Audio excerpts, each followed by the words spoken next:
Morning. Morning. Joining this morning is Andy Doehrel, President and CEO of the Ohio Chamber, as well as Rick Platt, CEO of the Licking County Port Authority. Thanks for being here.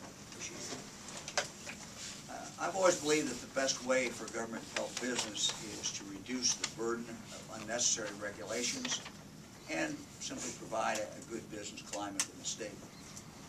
While I certainly think that still holds true, we cannot deny the importance of state and local support for economic development in this new economy.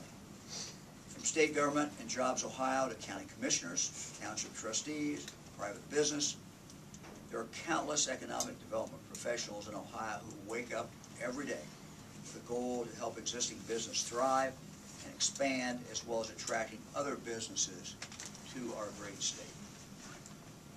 As Attorney General, I want to make sure I'm doing everything I can to help them in their efforts and to promote Ohio jobs. The Ohio Attorney General's office has a history of producing a number of resources and handbooks that are useful to professionals and the public on different topics. Lawyers, newspapers, and others frequently use or cite our Yellow Book on public records. My office recently issued 2 handbooks on civil rights laws to help landlords and employers understand their responsibilities. As we've seen in Ohio, protecting business and job creation is a very important public and private function that's vital to our future. Knowing that there are so many moving parts to the economic development equation in Ohio, I was surprised, frankly, to learn that there was no single publication or source that outlined all of the various economic development laws and programs available in Ohio, whether on a state or on a local level.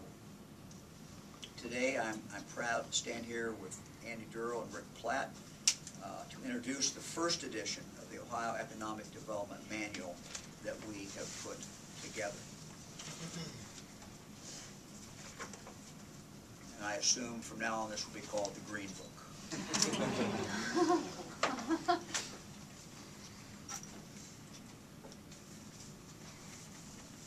Many private businesses, especially those from out of state, are unfamiliar with Ohio's public records laws. The entire chapter of the book covers public records laws as it relates to economic development. We hope that this will provide business with an idea of what information they submit to a city or township, what's private, and what has to be disclosed to the public. My office has spoken to many different groups, and I'm excited about the different ways that this manual will be used. Some organizations have talked about the manual as part of an orientation for new employees or primer for newly elected officials. Others want to share it with business in their area to ensure they've explored ways to encourage, all the ways to encourage expansion. And finally, I want this manual to be readable to the average Ohioan. And I didn't want to sound like it was written strictly by lawyers for lawyers. I want to make sure my office consulted with and sought the feedback of important groups such as the Chamber of Commerce, Jobs Ohio, and many others. I want to thank all those organizations for helping us, looking at it, giving us suggestions. Let me specifically thank Andy Doehrel and the Chamber of Commerce, as well as Rick Platt and the Licking County Port Authority for their help with this manual. Andy, we'll start with you.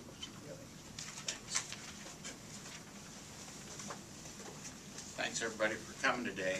And first thing I want to do is thank Mike and his staff, and I know a lot of those folks are here, putting in the hard work on this. Not an easy task.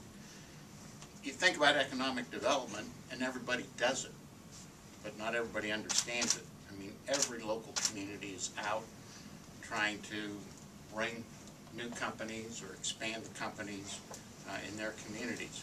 And you go out and you hire some really good hot hand from Indiana, and you bring them into your community because they've done a really good job over in Indiana.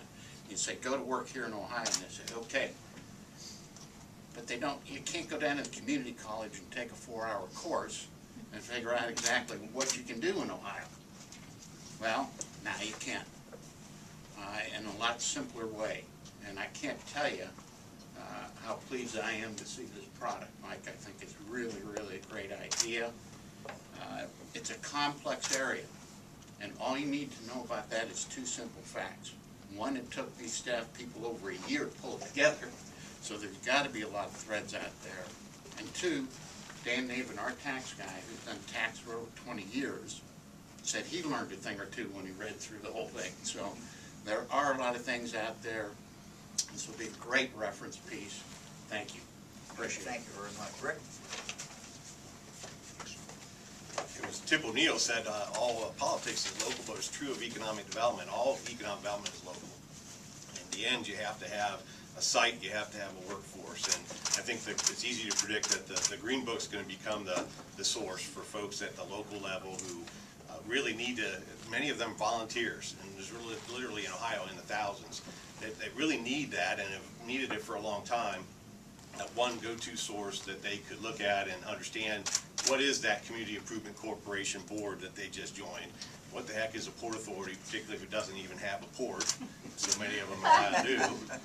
And for the elected officials as well. So I applaud the Attorney General DeWine and his staff for their unfailing efforts in putting together what I think really will be preventative medicine for jobs. You know, instead of so many times we're seeing things go awry and we see the Attorney General's office have to get involved after the fact, I really think this is a manual that's going to help folks get to steer the course in the right direction before they ever go in the wrong one, and so I applaud for that effort as well, being proactive.